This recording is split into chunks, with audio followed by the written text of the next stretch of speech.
measure the length because we're just going to insert our nail and insert it through the other side.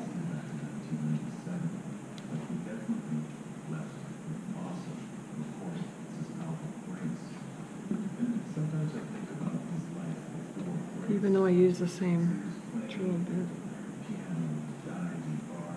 I'm going to use the scribe.